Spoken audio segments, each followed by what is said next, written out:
They have been waiting as well as praying for this moment for months. Tens of thousands of displaced Palestinians are returning to their demolished neighborhoods in northern Gaza. As you can see there, images, really moving images captured in this drone video convey really the size of the crowds making their way in waves along the coast of Gaza. This was meant to happen on Saturday, but they were kept waiting for another 48 hours after Israel accused Hamas of breaching the terms of the ceasefire. Hamas and Israel later agreed to release more hostages. Meanwhile, a startling idea floated by Donald Trump is raising alarm. The US president said he would like Jordan and Egypt to take in more Palestinians, suggesting Gaza, which lies in ruins, as we just showed you, needs to be, in his words, cleaned out. Jordanian and Egyptian authorities swiftly rejected the idea, saying it would amount to displacing Palestinians from their homeland. Palestinians and human rights groups also condemned Mr. Trump's remark, although a leading far-right figure, Israeli Finance Minister Bezalel Smotrich, has welcomed the proposal. Our Jeremy Diamond has more now from Tel Aviv for you.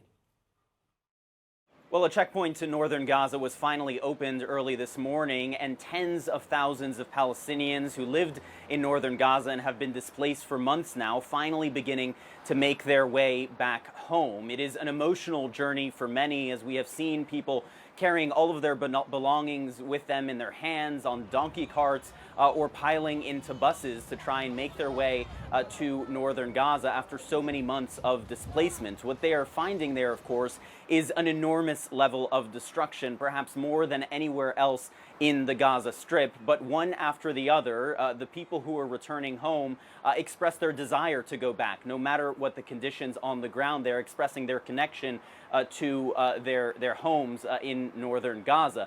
They were only allowed to return to northern Gaza after a nearly 48-hour delay in when they were initially supposed to be allowed to return north based on the ceasefire agreement. That was after there was a dispute between Israel and Hamas over the release of one of the Israeli hostages, who Israel expected to be released this past Saturday. Instead, a female civilian hostage named Arbel Yehud was not released. 4 female soldiers were released instead, and Israel demanded that she be released in order to move forward with this part of the agreement regarding the return of Gazans to the northern part of the Strip.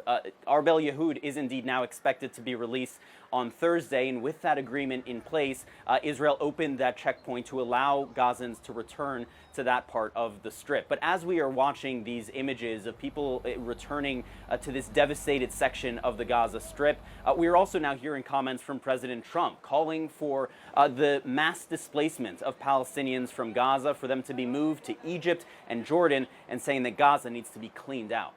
And we just clean out that whole thing. It's, you know, it's over the centuries that's had many, many conflicts that site. And I don't know, it's something has to happen, but it's literally a demolition site right now. Almost everything's demolished.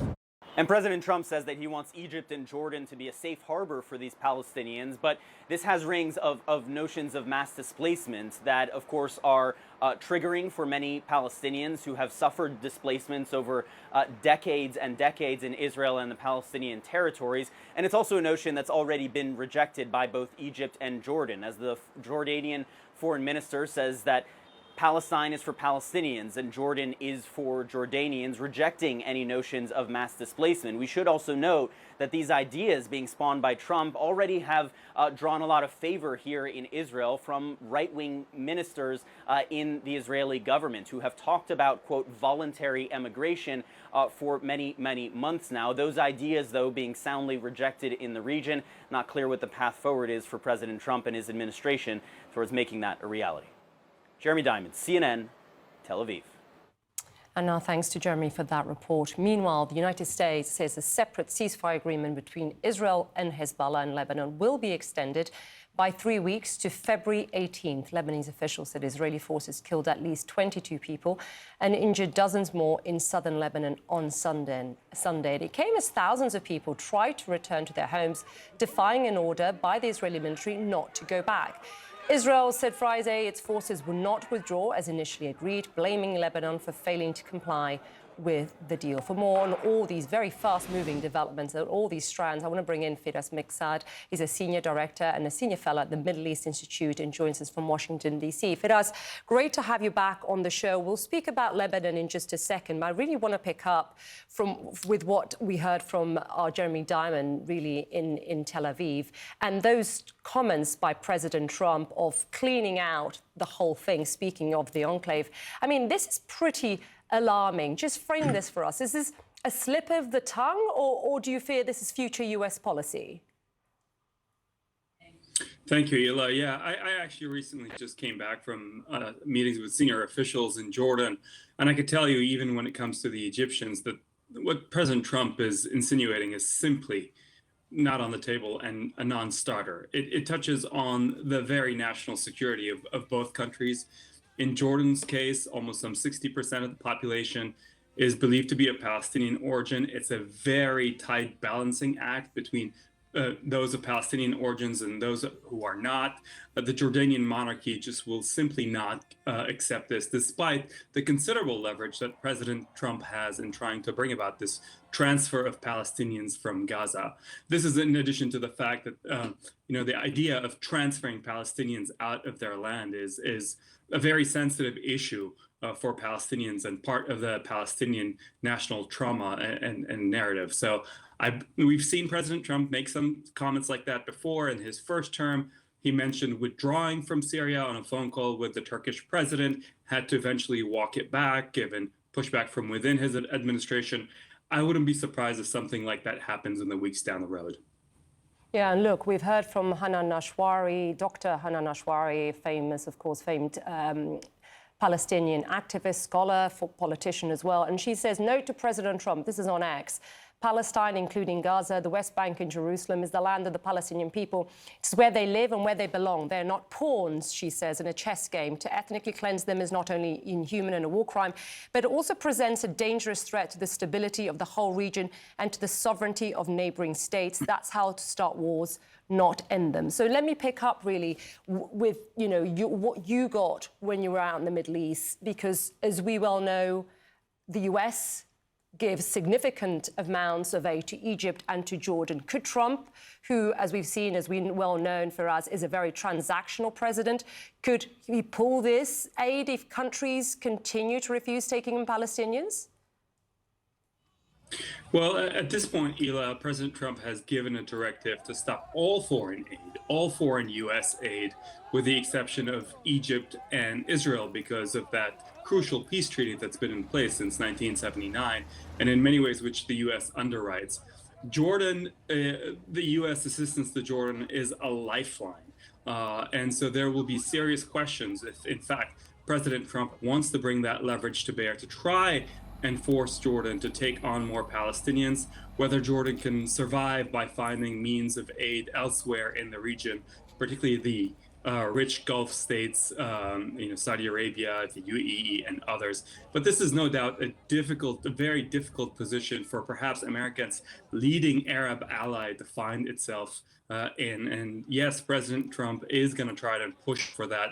The big question here is whether there will be a counter push in the other direction from many quarters within his administration to caution against such a move. Yeah, look, we've already heard, and our correspondent was mentioning this, that Bezalel Smotrich, the far-right finance minister, is already endorsing his proposal, saying, quote, there is no doubt in the long run, encouraging migration is the only solution that will bring peace and security to the residents of Israel and alleviate the suffering of Gaza's Arab residents. And then he basically went on to say that he's working on a plan to implement Trump's vision. But, I want to tap into your expertise yet again for us in the region. How does this complicate then the relationship, the negotiations with the Saudis, who have themselves called for an independent Palestinian state? I mean, what is Saudi Arabia's role here? Yeah, I wouldn't be at all surprised if there are some who question whether Trump's idea of a transfer of Palestinians out of Gaza to Egypt and then Jordan is part and parcel of his attempt at achieving normalization between Saudi Arabia and Israel. Essentially, he's throwing some red meat to the more radical elements, the far right in Israeli society, to then perhaps say, then in return, you need to move with me on the issue of Palestinians so that we can get to a normalization with Saudi Arabia. If, in fact, in Trump world, this is something that they're conjuring, I think it's a non-starter. If anything, the Saudis have only hardened their position on the issue of Palestinian rights because of the backfire of the past year and 3 months of horrific images playing out on their television screens and the impact that that has on Saudi and Arab public opinion. So again, I see this as perhaps not a fully thought through proposition by the Trump administration that eventually one would hope they would have to walk back. But no doubt, President Trump is very focused on the big picture of trying to get normalization between Saudi Arabia and Israel. That's just not the way to get there.